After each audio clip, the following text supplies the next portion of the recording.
اعوذ باللہ السمیع العلیم من الشیطان الرجیم بسم اللہ الرحمن الرحیم۔ السلام علیکم ورحمۃ اللہ وبرکاتہ۔ جی تو پیارے طلباء، کیسے ہیں آپ؟ امید کرتا ہوں آپ خیر سے ہوں گے۔ آج انشاءاللہ ہم 11ویں کلاس اسلامیات لازمی نیو بک جو ہے اس کا باب نمبر 2 شروع کرنے والے ہیں۔ پہلا باب جو ہے وہ اس کو مکمل اس کی ریڈنگ کر کے میں نے اپنے چینل پر اپلوڈ کر دی ہوئی ہے۔ اس کو دیکھنے کے لیے آپ چینل کی پلے لسٹ میں جا کے 11ویں کلاس اسلامیات لازمی آپ سارے لیکچر دیکھ سکتے ہیں۔ مشق میں نے حل نہیں کروائی ہوئی، وہ انشاءاللہ اس کے لیے علیحدہ ویڈیوز بناؤں گا، جو سارے جو ہے سوالوں کے نشان بھی انشاءاللہ لگواؤں گا۔ تو آج انشاءاللہ جو دوسرے باب 2 شروع کرنے والے ہیں انشاءاللہ اس کو پڑھیں گے۔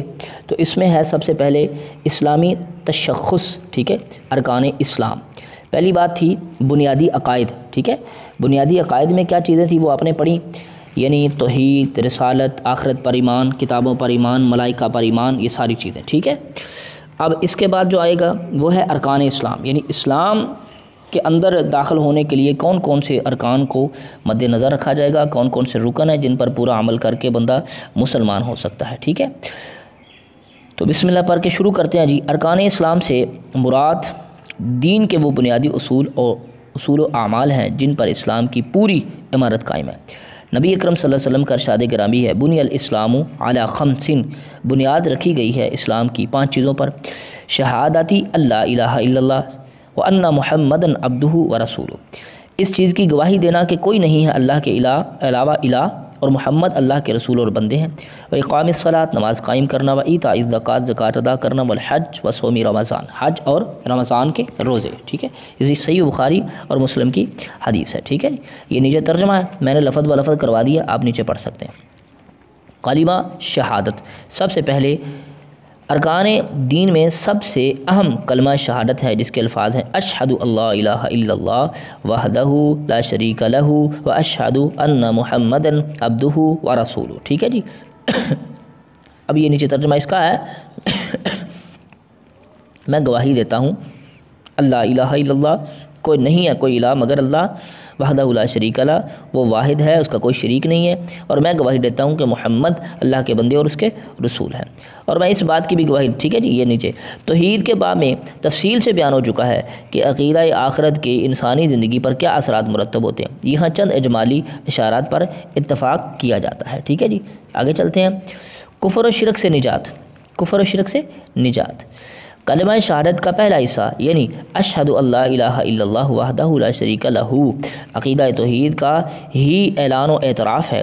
کلمہ شہادت کا دوسرا حصہ یعنی اشہد ان محمدً عبدہ ورسولہ، اس امر کا اعلان ہے کہ محمد صلی اللہ علیہ وسلم اللہ کے بندے اور سچے رسول ہیں، اور آپ کا پیش کردہ دین ہی دین حق ہے۔ ان دونوں باتوں کی گواہی دیے بغیر کوئی شخص مسلمان نہیں ہو سکتا۔ گو بظاہر توحید اور رسالت 2 باتیں ہیں، لیکن دراصل دونوں ایک ہی حقیقت کے 2 پہلو ہیں۔ نہ اللہ تعالیٰ کو مانے بغیر کوئی شخص رسول اللہ علیہ وسلم کو مان سکتا ہے، اور نہ رسول اللہ علیہ وسلم کو تسلیم کیے بغیر اللہ تعالیٰ کی پہچان کر سکتا ہے، چونکہ رسول پر ایمان لانے کے مفہوم میں ان کی بتائی ہوئی تعلیمات کو تسلیم کرنا شامل ہے۔ اس بنا پر یہ کلمہ پڑھ لینے سے ذہن انسانی کو کفر و شرک کے تمام تصورات سے نجات حاصل ہو جاتی ہے، ٹھیک ہے جی۔ آگے چلتے ہیں۔ حقیقی گواہی، اللہ کو معبود اور محمد صلی اللہ علیہ وسلم کو اس کا آخری نبی تسلیم کر لینے سے گواہی کی ظاہری طور پر ادائیگی ہو جاتی ہے، لیکن اس زبانی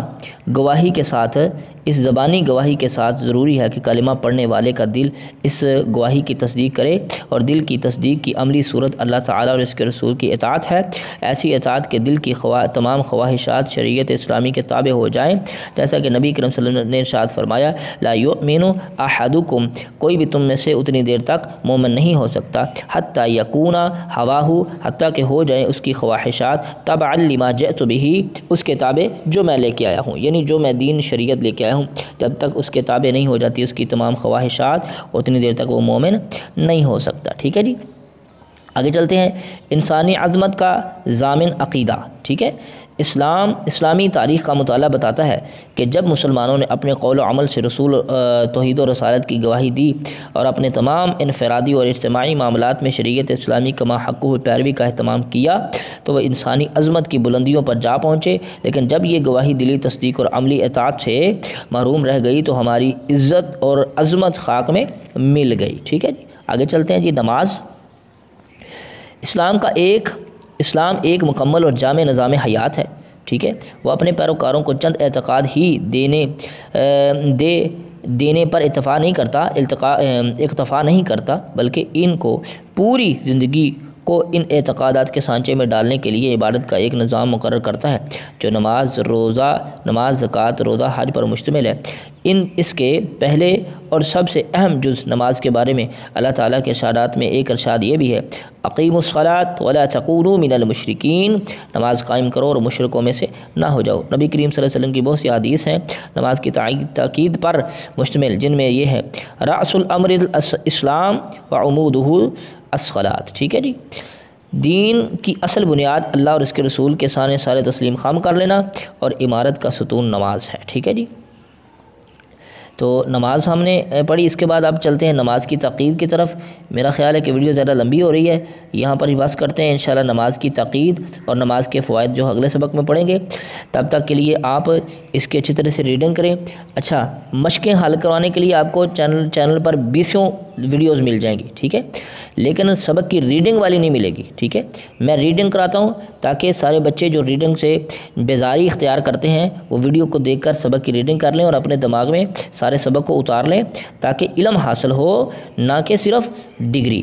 ٹھیک ہے جی، ملتے ہیں انشاءاللہ نئے سبق میں، تب تک کے لیے اللہ حافظ۔